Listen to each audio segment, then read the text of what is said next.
Hello and welcome to Simonheals. My name is Simon.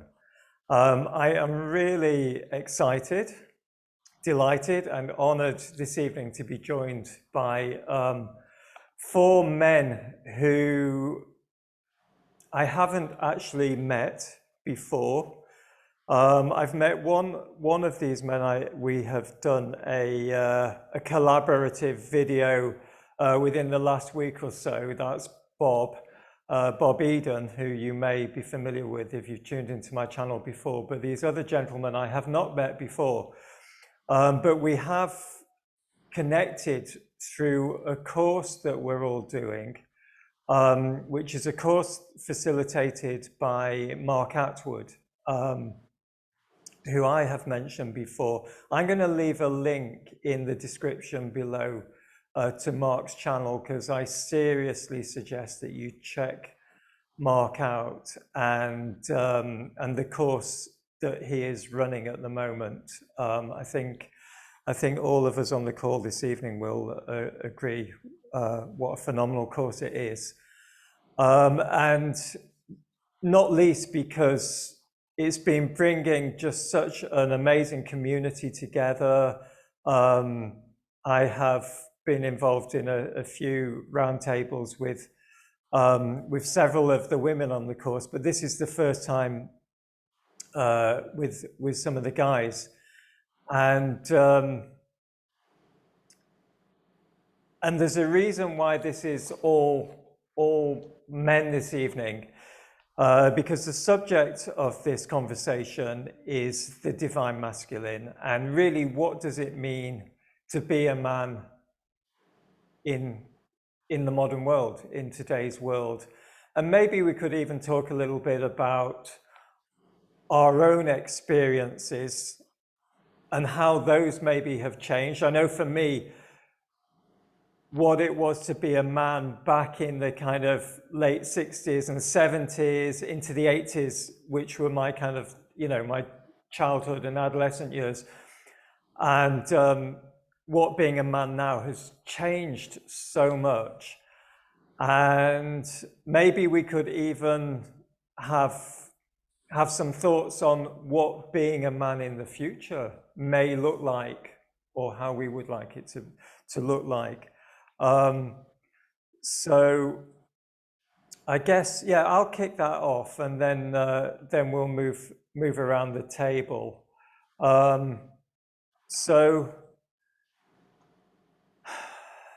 Yeah, I mean, as I say, I grew up through the 60s, 70s, and into the 80s when I was a teenager, and there was, even through that period, there was very much a change in the kind of zeitgeist of what being a man was. I guess my father and his generation, men were very much the leaders of the household. They were kind of a bit hairy and rough around the edges, and they called the shots within the house, and that was kind of pretty much the household that I was born into. But that soon started to change into the 80s as I was moving into my teenage years. Certainly the 80s back in England was very much when women were challenging that. And that was very much reflected in the culture of the time. You're from England, aren't you, Philip? I guess we're a similar-ish kind of age. So the idea of the working girl started happening, and there was a huge gay and lesbian kind of revolution that really exploded in the 80s as well. And I know for me that was really exciting. I even explored my sexuality within that. That was a time when many of us were exploring our sexuality and questioning our sexuality. I soon came to the conclusion that I was very much heterosexual, yeah, that was definitely part of the culture back then. And I think it was around that time that I started to, in a way, become a little bit ashamed or was I ashamed? I was certainly becoming aware at that young age of how men had really, and still were, kind of like abusing their status and their superior physical strength.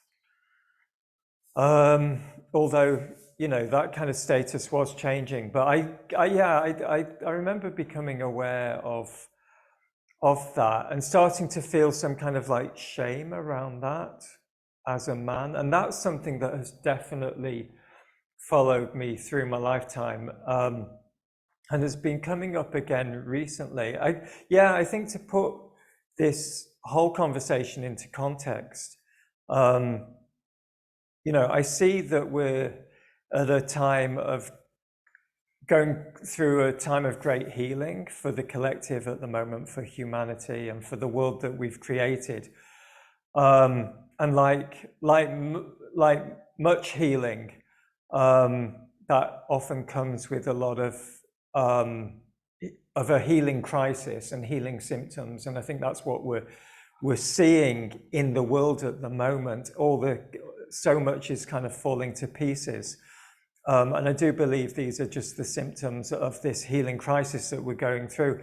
And I do feel that an important part of that healing is really healing the distortions in the polarities between the masculine and the feminine energies in the world at the moment.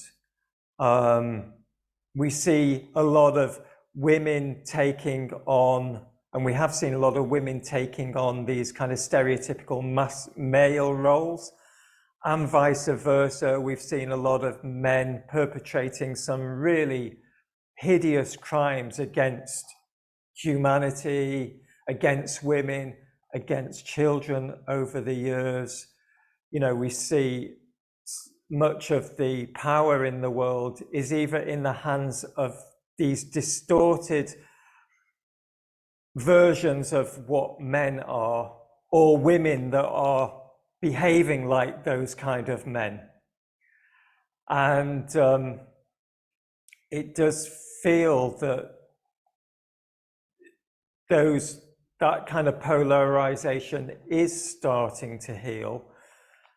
And for that to heal in the collective, we each need to heal that within ourselves. So for me, over the years, since those kind of teenage years, that childhood and teenage years, a lot of my work has been about really embracing the feminine aspects of myself. And you know, when we talk about the masculine and the feminine, it's not really gender, it's more qualities, isn't it? You know, the feminine qualities are more gentle and receptive and nurturing, and the male qualities tend to be more dynamic and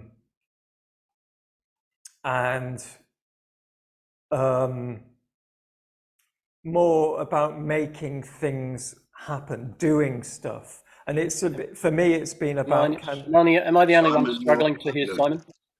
Okay, I'm going to switch my wife, my internet. Okay.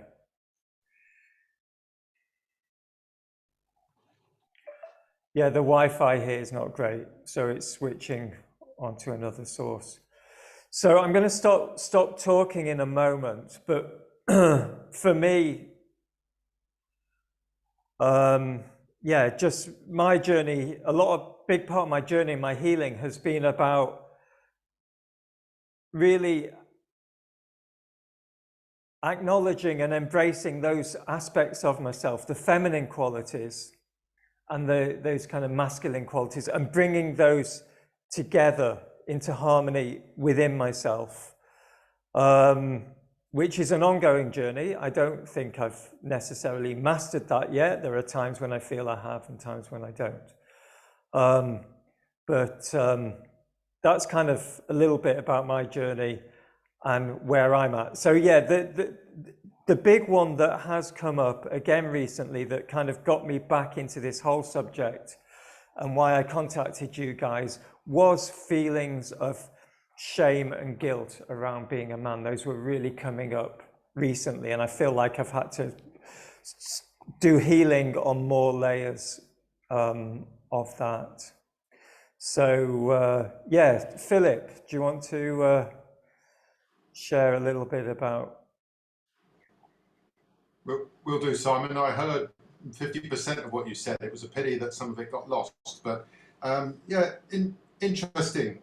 For me, I think man and woman are social constructs and cultural imperatives, if you like, whereas masculine and feminine are God-given, universal energy forces.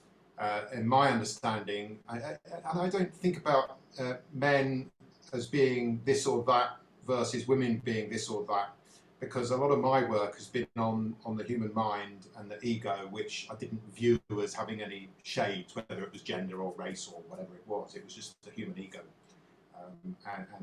And I feel that every human being adds up to 100% of masculine and feminine, and typically speaking, women have more femininity than the masculinity, and typically speaking, a man will have more masculinity than femininity, but they add up to the 100%. So for me, they are energy forces that are not subject to human corruption. Whereas to be a man or to be a woman is, okay, when I was young, to be a man, you drank, for example. But so I don't really go down that route. I'm more interested in the human being as such, improving ourselves and overcoming our burdens and our sufferings, which for me were almost installed in us during 12 years of schooling. This is my work. So I know the feelings of shame and guilt. I think shame and guilt are not a man or a woman thing. I think that's a human thing.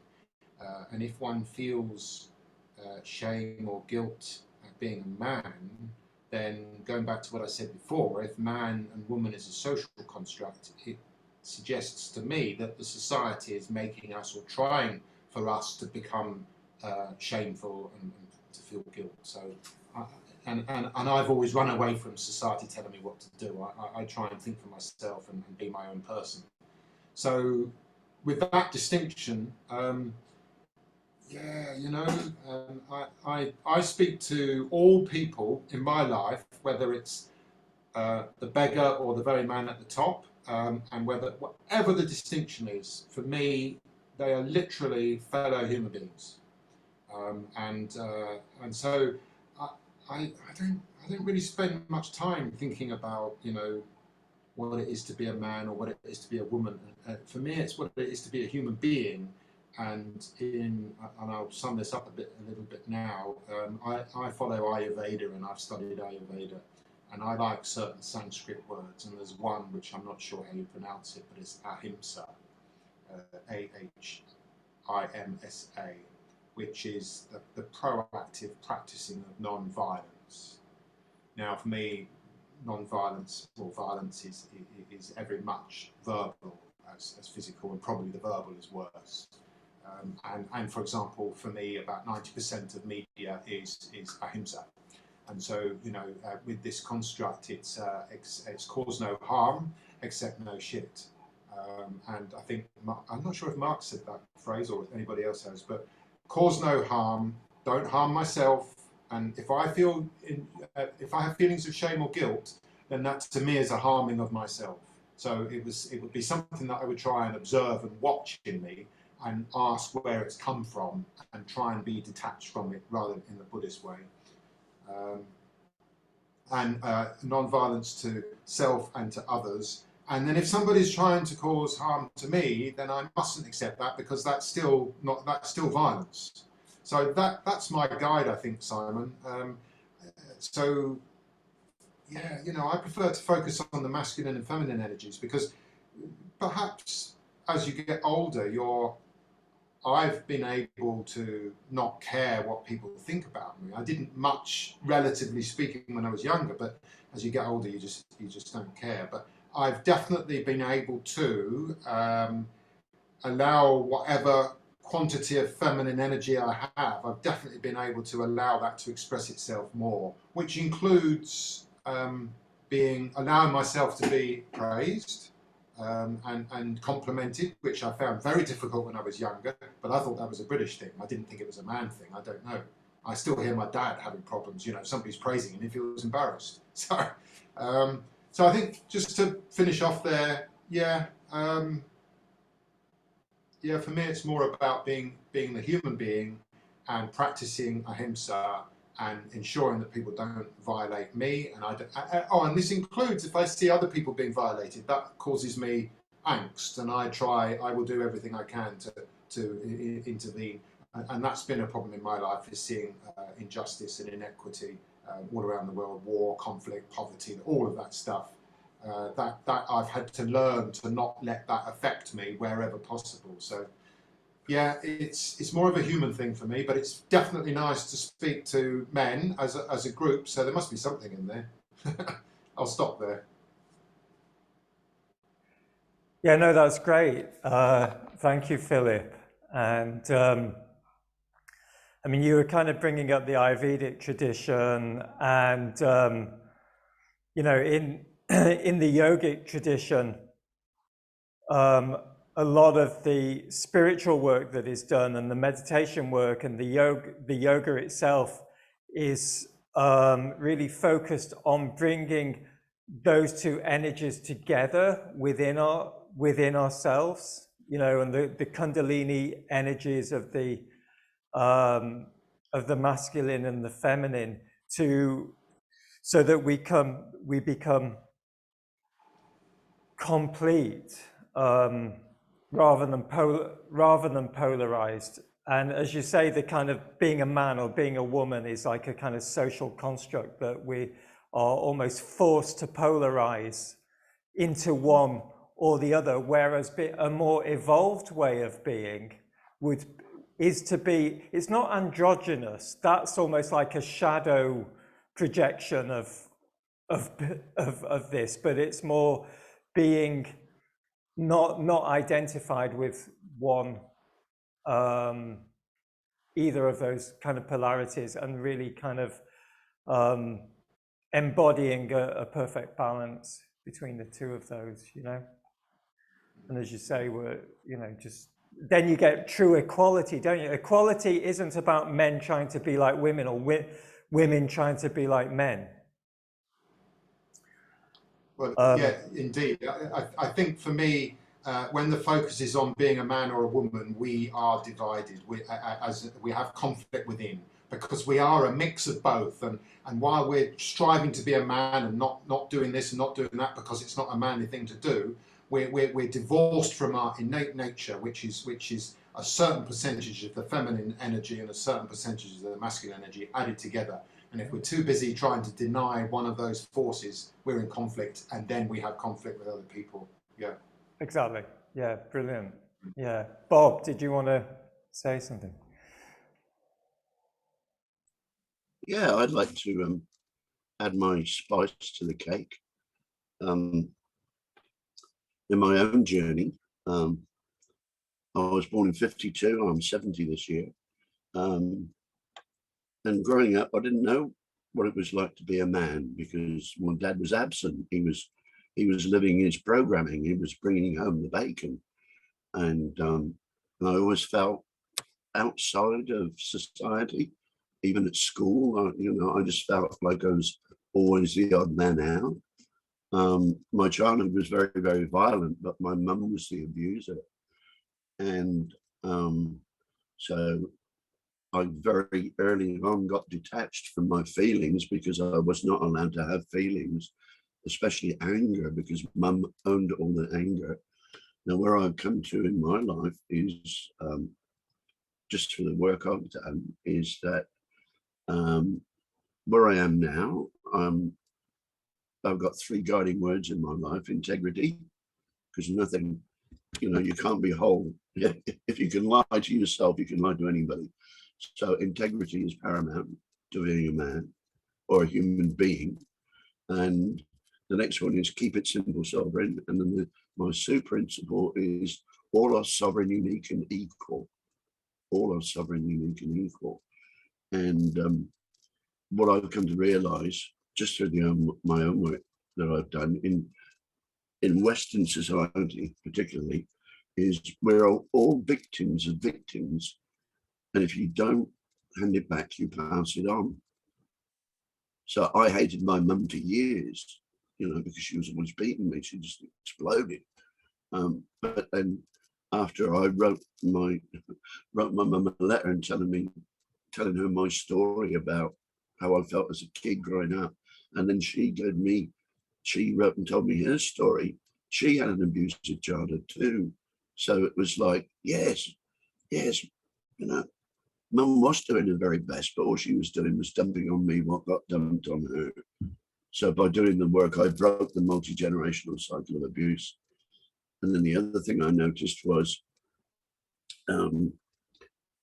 wherever you're born, whatever country, there is an endemic socio-cultural conditioning that goes along with your geographic location and where you were raised. And so that was something you had to work through and just get back to being good old Bob. And then the other thing that I think is endemic in society is this sort of codependent behavior. Like, I can't say that because that's going to upset somebody. And we're living in this arena of political correctness. And for me, political correctness is the epitome of codependent behavior and the absolute antithesis of the right of free speech. My life is simple. There is only one law: do no harm. And I've only got one right. And that right simply is the right of self-determination. So I have the right to live my life the way I choose, as long as I don't break the first law. And if I've got role models in my life, I would look to who would I say is a wholesome male. I suppose the 2 that stand out are Wayne Dyer and also John Bradshaw, and his amazing work on healing the wounds of childhood and healing the shame that binds you. Now, me, I'm content with me now. I'm not perfect. I smoke too much. I drink too much. I exercise about as much as a koala bear, but I'm content with me, warts and all. And this thing about what other people think of you and me is none of my bloody business. Yeah, but my life is none of theirs as well. So, and it's not about, I went to the, manhood seems to be very trendy at the moment. There's men's groups springing up all over the place. And I went to the men's shed the other day to see, what was going on. And there's all these blokes that are retired, but they're still busy. Oh, do you want to stop and chat and talk about your life story? No, I'm too busy. I've got to make this workbench for the salvos or something. And they're still in there getting their measure of self-worth by how much they can produce. Now, as a human, I'm, simply being a human being, I don't have to do anything. Just being me is enough. I don't have to do anything to have value. And I see so many men locked into that cycle of, you've got to produce stuff to be of value. And it's kind of hard. But as we have more and more of these conversations, all I can say is, because we're all sovereign, unique, and equal, I have found what works for me, and I'm content with me. And I think that's the challenge. for everybody, because I found all my answers, all my solutions within my heart by listening to my heart. There are no gurus out there. I am the only expert on my life, and I'm the only one that can heal me. And it is my job to complete me. So my job in my healing journey is just to go out there and find the tools that resonate with me, and unfold them and use them to grow. Yeah. So And I think I'll shut up there. no, Bob, we know you can talk forever, and it's great listening to you. We're limited on this particular call, but something you just said near the end, which I just wanted to pick up on, is about listening to your heart. And this is, I think this is something relatively new for men, or at least being able to admit that you can listen to your heart. You know, that's not necessarily what men have traditionally done. And I think, moving the world that we're in now and moving forward, we need to get much more into our hearts, don't we? Less in here. And as you say, about what you can do, what you can achieve, you know, physically, and more into that being, that place of being and in your heart. Yeah. So who would like, Garry, do you want to jump in next? I'd just like to finish, Yes, Simon. sorry, Garry. It wasn't until I could silence my mind that I could finally hear my heart. That was the biggest challenge. I will shut up now. Sorry, Garry. Yeah, don't apologise for living. Sorry is one of those words that's an automatic response for most people on the planet. And in my view, and I tell the people I work with to stop saying sorry, and I demand it actually, and because they're apologising for living, and we've been trained to do that. So unless it's some catastrophic thing and you go, I'm sincerely sorry for that, that I accept, because there are times, but generally people apologise for nothing. So thanks, Bob. It's a long journey, and it is, in my opinion and experience, it's all about connecting to the heart. And because the heart connects us to the body, which connects us to the cosmic world, and it connects us to the earth as also.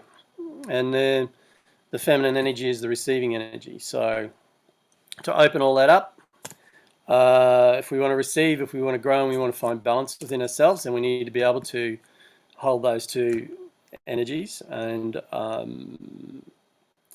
it takes a lot of work, because there's a lot of programs that are inserted into us from society about what a man is and what he can do and what he can't do, and la la la la la la la la la la, and all the rest of it. And that's been, I've been diving into that for about 3 years, really thinking about, seeing and having discussions around the programming and the thoughts that come up and the stories that come up around all sorts of things. And having some really good conversations recently with some women about both our sides of the games that we play as humans and the interaction. But as we're talking about the male side, we're not going to get into what women do. I'm not going to get into that, but it softens the edges, in my experience. And so somewhere around 2012, doing some workshops, volunteering on workshops and things like that, doing lots of work on myself, I realized it was time to open my heart. And I reckon it took me about 4 years before I actually started to get somewhere. And then I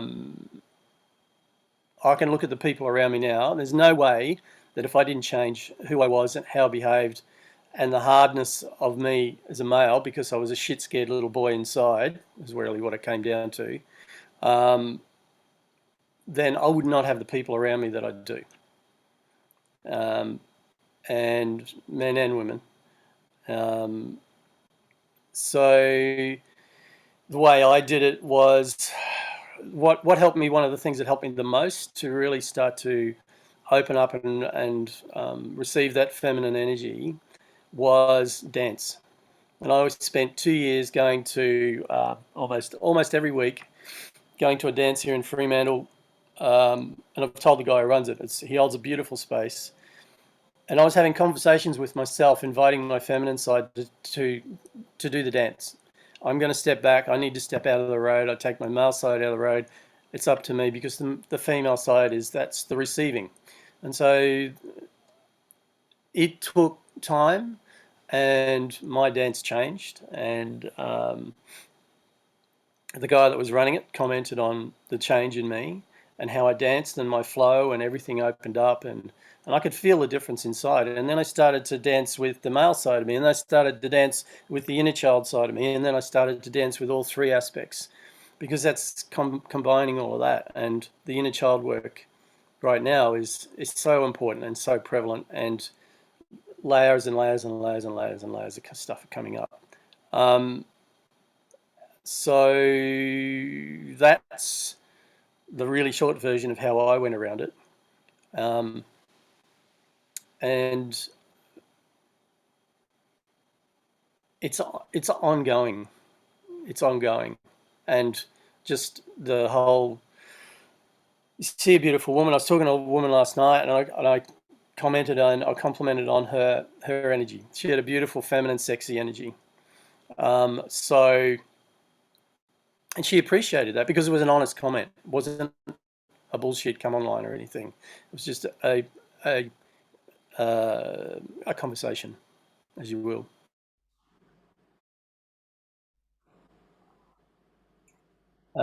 So yeah, we were having and it's been a bit of a discussion lately around for me, finding a partner and what I want in a partner, and as something I read today, I think about, or last night, be the person that you want to bring into your life. But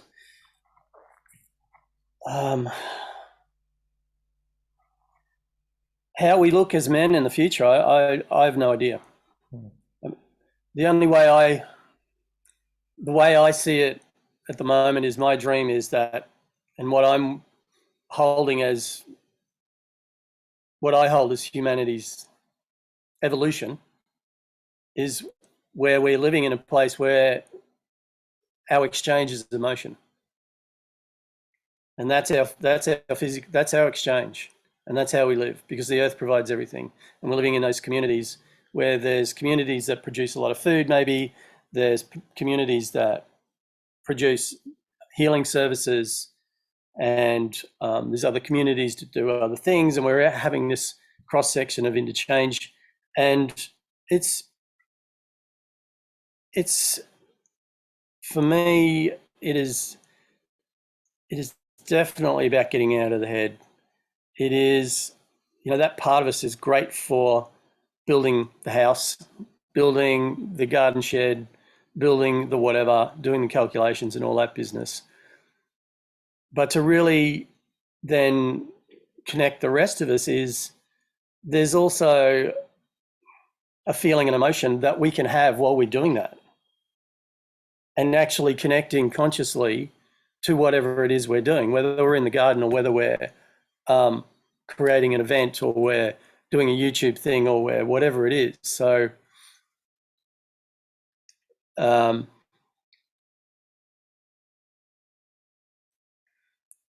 what I think that it provides, and what I feel like it provides, is this now rising masculine, because the feminine energies have been rising for about 4 years.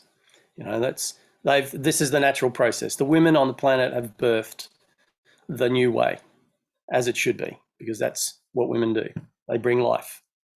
And so now we're in a place where that energy has been coming through the earth, and now it's time for the next part of the evolution, which is us, which is the men, to take this and to start to really push it out in action.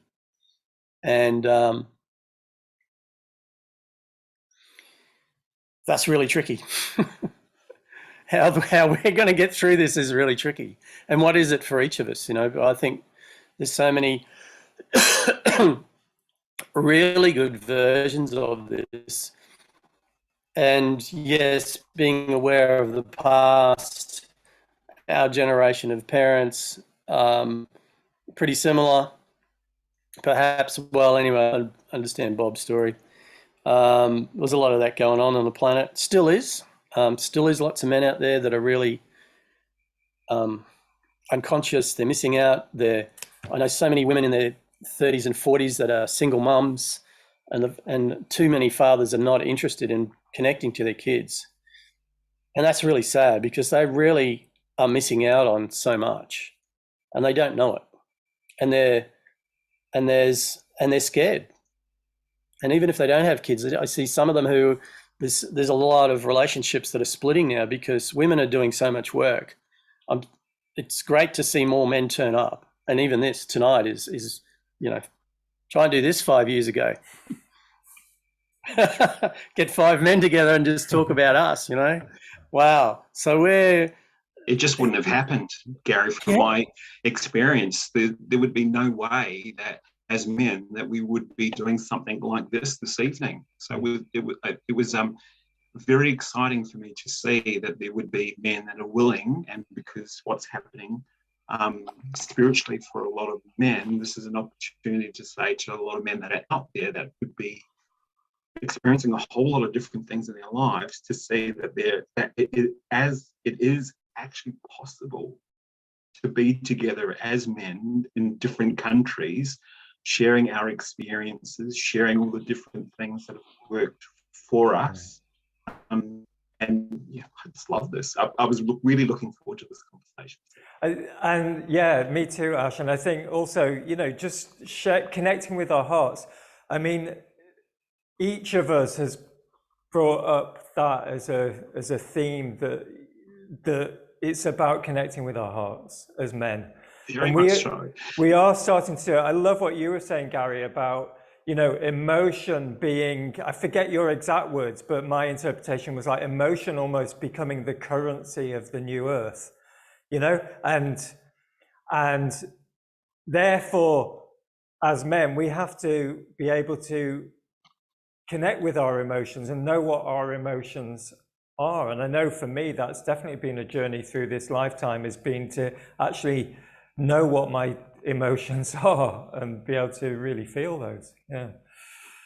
Yeah, and there's so many things that I can relate from each and every one of you this evening, because when I'm listening to you guys, I'm seeing and hearing myself. I grew up in New Zealand, and I'm Maori, so there was a huge expectation from me culturally to be and act in a certain way. I was the eldest boy of 5, and so there was a huge expectation for me to be kind of like the chief or the leader of my household. Not that I knew what that actually meant. When I grew up in the 70s, so to speak, I didn't even know what masculinity was. And my role model of that was my father. And my father, God bless his soul, was what I saw from him and my uncles was anger and aggressiveness.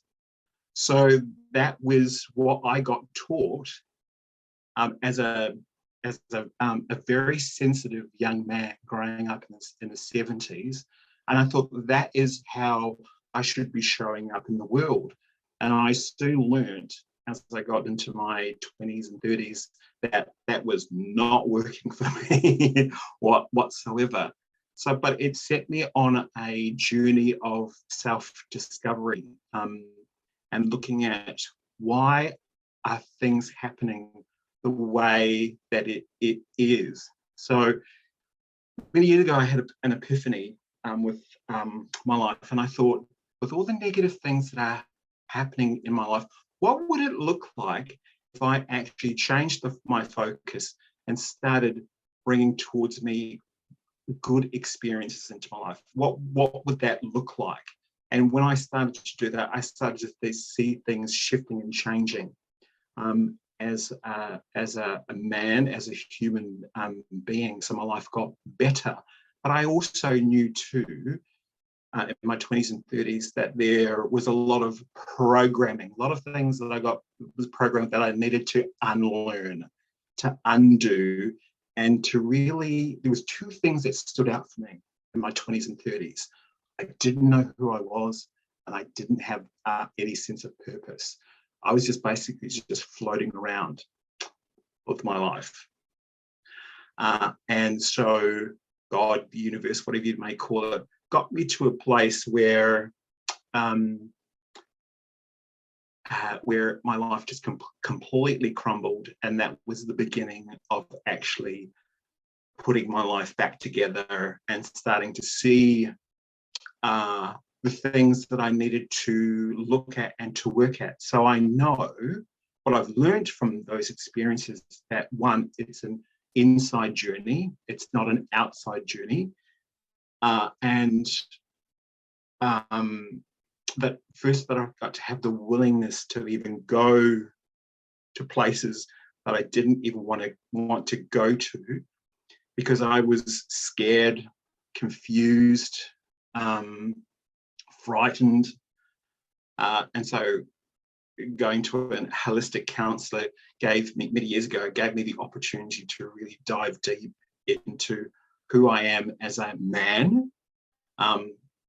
And so what it taught me was courage, strength, and mastery.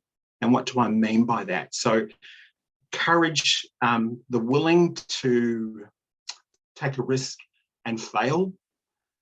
Strength really comes down to when I get knocked down, I pick myself up, which it's just another word for resilience.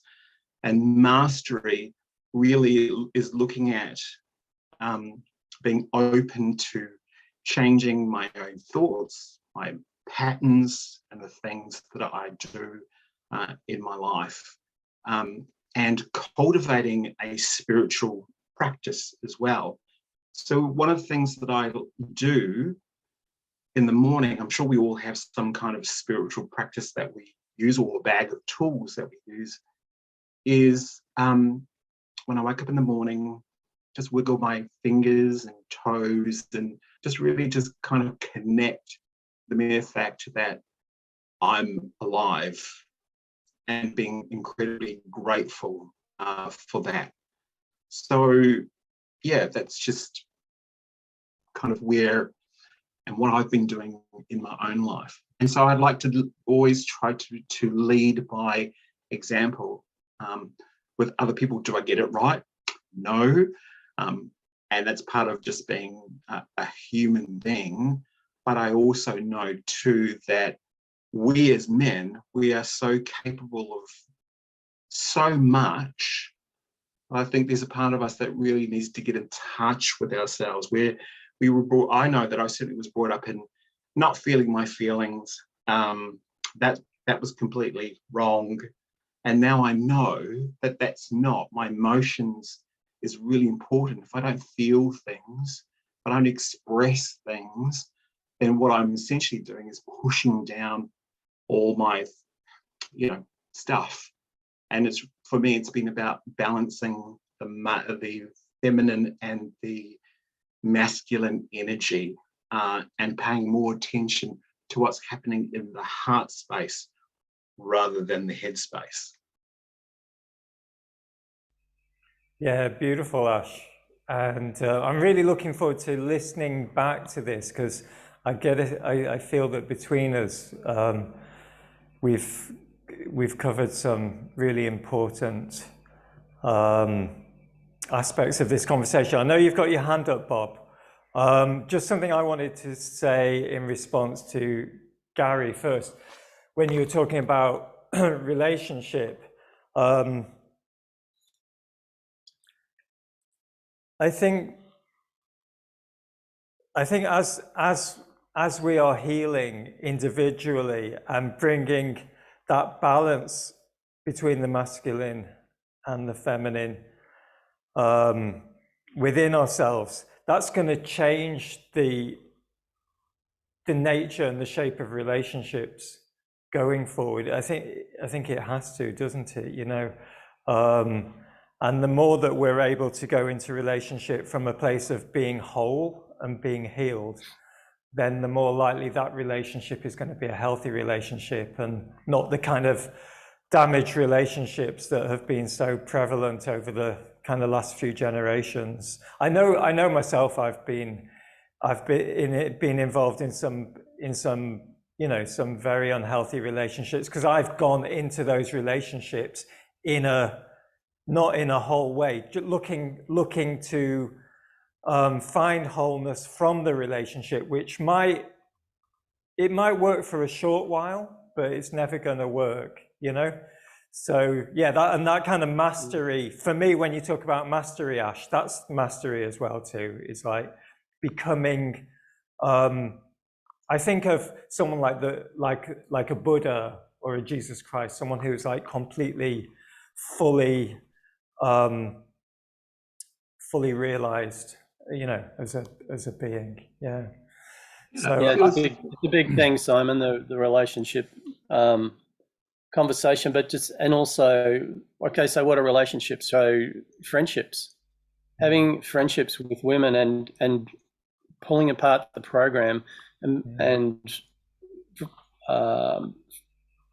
grateful and fortunate, but because of the work I've done, to be able to have conversations around that with women about our personal interaction and our personal feelings. And some of this stuff relates to past lives, and there's been a pull from past lives. But it feels like, oh my God, you know, you're so amazing and I love you, and there's this big attraction. But it's just, when it's been looked at, I've seen it where it's just, yeah, but that's just a past life thing. It was a great past life, but that's not this life. So let's have a chat about that and sort that out if we have to do anything. And but then there's the programming of who we are now. You know, like, oh, this is what happens when you meet a woman, and then you kiss her, and you know she has her own set of rules, and this is what happens, and this is the next thing, and this is the next thing, and blah blah blah. And before you know it, we've got 2.5 dogs and 1.3 budgies and all the fucking rest of that bullshit, and which is just a trap and a lie, because we're going into it, like you said, we're going into it half-baked. I can't remember the word you said, but that'll do. Half-baked is good.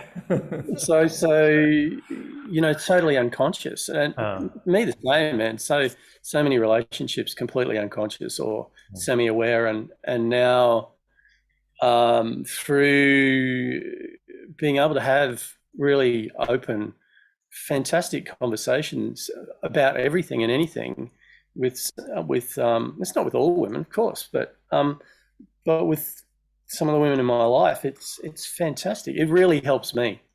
Like, it really helps me deprogram that stuff, to be able to say it out loud and unclutter and unconfuse myself, because I have found it so confusing at times. And of course, when we do that at an individual level, we're also healing the collective, aren't we? You know, that kind of, those conversations that you're having that are very healing for you, I believe anyway, everything that we do goes into the collective, goes into the ether, and has like a homeopathic effect. Bob, you've got your hand up for ages. You've been so patient. That's okay. I'd just like to respond to something Garry said and then something Ash said. Emotion. My words are my spells, okay? Look at the word emotion. Emotion, energy in motion. So, and then Ash was saying, to do this 5 years ago would be unique. Well, from my own personal experience, when I was living in Fremantle for most of the 90s, I used to facilitate 2 men's groups every week. And generally we'd have about 8 men in each group, and we'd meet at 7 and finish at about 10:30, 11 at night. And it was all about opening up to the heart. So I've seen great big, you know, rugby players crying their eyes out as they were going through reliving the pain of their childhood. that sort of stuff. So it's not new. But what I think is happening is, since the birth of global consciousness, which the mind's predicted, or we call it the internet, now we have a platform whereby we can just exponentially share this dialogue and encourage other men to go within. And it is an inner journey, you know, there's no out there. And my pivotal moment was 2005, when I got my Master 5 ticket and I became a ship's captain. And it's the first time I took a boat out, you know, with real life people on board. I thought, Bob, the buck stops with you. You are responsible for the lives of these people, you know, the safety of the vessel, even the vibe on the boat. So all I did at that time was I took that ideology and applied it to my whole life. Yes, I am master and commander of this life that I do create, and I take full responsibility for it. And that was pivotal. Ever since then, you know, and it's great if things go wrong. I've got nobody to blame but me. And even the bad events in my life now, and they're few and far between now, but when I look at them, it's like the universe is giving me a message. What do I need to learn from this event? Not, oh dear, poor me, pity me. Why did the cyclone take my boat away and throw it at the PCYC? You know? So, yeah, I totally agree. It's an inner journey, and it's a hero's journey. It's a unique journey for everyone. And all I can say is the challenge for everyone is to find out what works for themselves, because it will be unique. And viva la difference. Hey, viva la difference. It is our individual uniqueness that just adds to our own individual beauty. I think there's nothing to be ashamed of being a man. My tears of joy, and I have so many blissful moments now in my life, but my tears of joy, they go on for 15, 20 minutes, and they're just cleansing my soul. I've got no problem now with sharing my emotions, and I do it in the moment. You know, I don't swallow it. If I'm angry, I don't swallow it anymore like I did and put it in the pressure cooker, you know, because I didn't know how to deal with anger. I express my feelings in the moment, and it's out and gone, you know. And so, how can I put it? Once upon a time, I too had triggers, until I realized that the triggers in my life were showing me where I needed to do more work. So now I simply share my heart-centered truth in the moment. And if you have an issue with that, it's your issue, not mine. So, yeah. Okay, I'll shut up now, but thanks for letting me share. Yeah, thank you. Thank you, Bob. So, yeah, does anyone have anything else they'd like to add? I know we could go on with this conversation in many ways, but we should probably start to bring it to a close. Yeah, Philip. Listening to everybody, it brings me back to where my work is and where I'm investigating at the moment. Why? And Bob, you're absolutely right. I thought when the internet came, I thought that was the advancement of humankind, because now somebody from Poland can talk to somebody in New Zealand and all over the world, and it's broken down lots of barriers. And I think the monster is lashing out as it's being brought down, which is the wounded psyche, if you like. But it just makes me wonder why we all went through, I call it an anti-education in our school years. We were defenceless, and we were got at by people who were got at when they were defenceless, and it's been going on for generation after generation after generation, and we're the first generations that have had the internet, and I do put it back to that. But why is it that humans perverted their own intelligence? And you know, every time we think we've got to be a man, we're not ourselves. Every time somebody thinks they've got to be a woman, they're not themselves. So the men are hurt, the women are hurt, and that's why that construct is breaking down, I think. But why? I mean, it's a rhetorical question, but why were we so badly treated in our school years, and it's got a lot worse by the sounds of it right now. And my one of my phrases is today's society is yesterday's classroom, and today's classroom is tomorrow's society. So what we want tomorrow, we better do something about it in today's classroom, and of course today's classroom is everywhere.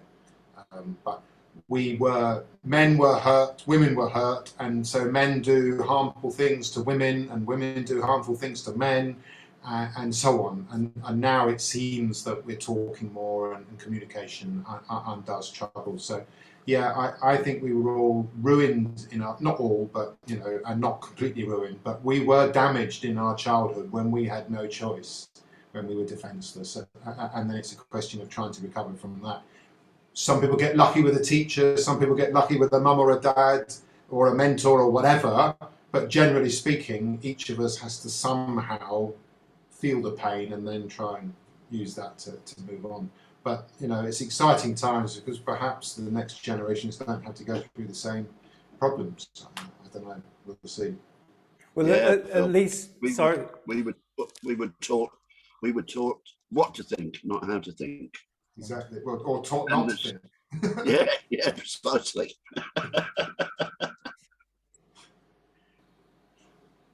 Yeah, well, yeah, I was just going to say, I think at last we're getting the awareness of this, aren't we? And we're starting to do the healing work, because I know my father wouldn't even entertain this conversation, or acknowledge, that any of that there's anything that he needs to do to work on himself or something. And he's an amazing man. It's not a criticism of my father, more just like a generational thing, So hopefully, yeah, we are the generation that is doing that healing, yeah, and hopefully conversations like this are part of that healing. And I'd like to think so, Simon, that is an absolute possibility. There are young men, young boys there right now that need us in some shape or some form in the individual work that we all do.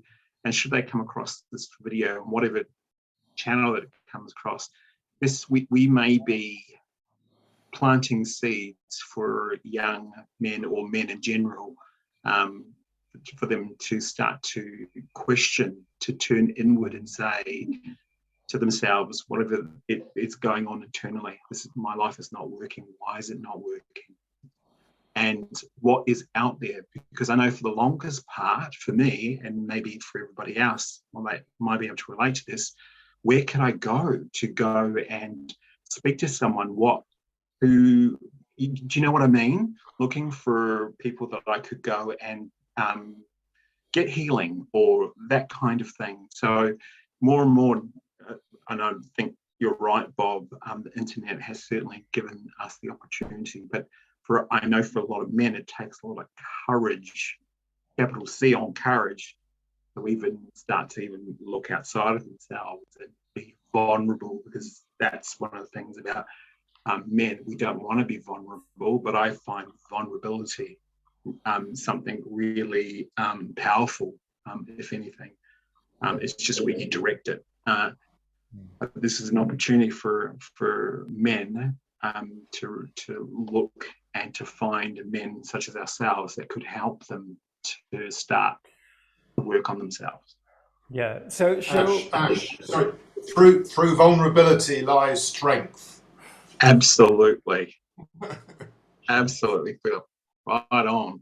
Yeah. Well, Getting for them to me, understand that, and then there's a lot of really good stuff happening out there. There are some really good men in their late, I think they're around their late 30s, that I know of, who are doing some really amazing work, and so it's growing. It's definitely growing, and the men's circles seem to be changing, I think. I've been in a few and I've walked out of them because they were just going around in circles. They were going nowhere. They were just going around. I can't do that. I can't. He's a man who's got a story that is filled with pain, and we can do something about that right now. So why don't we do that right now? Because that's one of the most powerful things for men, to be held by other men and do that work right there. And that doesn't, and that process can be so simple.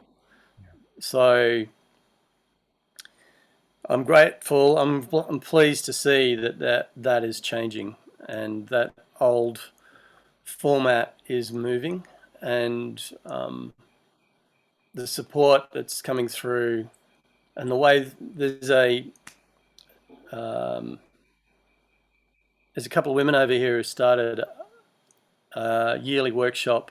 They have like 500 women there now. So they've changed where it was a shit fight between women to collaborating and working together. And the model they've put together is really good. And it's the model that, like you were talking about before, Simon, it goes into the consciousness of the planet. And and I know there's some in Melbourne. I know that this is happening everywhere, which is one of the most, I don't know, humbling, exciting, that's the word, exciting things to think that there's 5 of us here, but there's, I don't know, there could be 50,000 men out there doing exactly the same thing in little groups. And I'm sure there are. I know there are. I know from people I've met in India who, when I was over there 4 years ago, business people who said, I realized I was part of the problem. So 20 of them came together to buy land to create a place where they can do healing and do song and dance and bring back culture and all that sort of stuff. Like I know it's happening all over the planet. It's such an amazing and brilliant thing that's happening. People realizing that, oh, I'm part of the problem here. What can I do? Like you said, Ash, that whole moment of, fuck, I've got to do something different here. Yeah. However it comes into our lives, it's fantastic.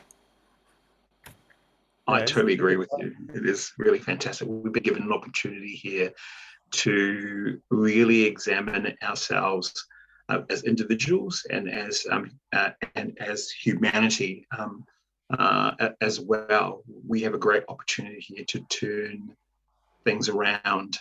It's been a crazy couple of years, as we all know, and I truly do believe that we're all doing the best that we can with what we have. And many people are, like you say, it's so encouraging to hear that there are so many different groups that are out there. I'm not aware of that, but it's wonderful to hear that there are groups that are out there, for men, for women, or whatever it may be, so people can come together to have a different conversation, or to start having real conversations that don't come from here, but come from here. I think this is the place that we need to be living from. On a 24/7 basis. And I think that there's a constant fight between the head and the heart. We're all kind of all over the place sometimes. No, I think that's a really perfect place to start to bring this to an end now. That, as you say, we've got to get into our hearts. That's the answer to everything, really. We're coming near time again. So I think I can say on my behalf, for anyone that's watching this, that does feel the need to connect with other men or another man to be able to discuss these things, and to maybe doesn't have that opportunity in their life at the moment to do that I'm available. And I'm sure I can probably speak for my brothers here that we're all available. If so, I'll put links in the description below, or contacts for all of us. And I would certainly like to do this again. I feel that we've just kind of like scratched the surface of this. Yeah, all being well, we'll do this again and continue the conversation. Hey, Simon. Yeah. Hey, Simon. I feel at this time we are the returning elders. That's what I feel. And being vulnerable is just a human being being human. Yeah. Yeah, I hope. Definitely. Yeah. Well, I'm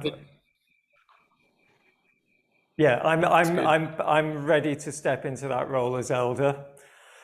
And there's got to be some advantages of getting older.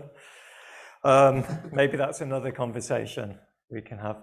Okay, thank you guys. Thank you so much. And yeah, till next time. Thank you. Okay, thanks, Simon. Thank you. All right. Thank you very much for Yeah. organising. Fantastic. Yeah. Thank you, brothers. Thank you. See you all next time. Indeed. Absolutely. Take care, gentlemen.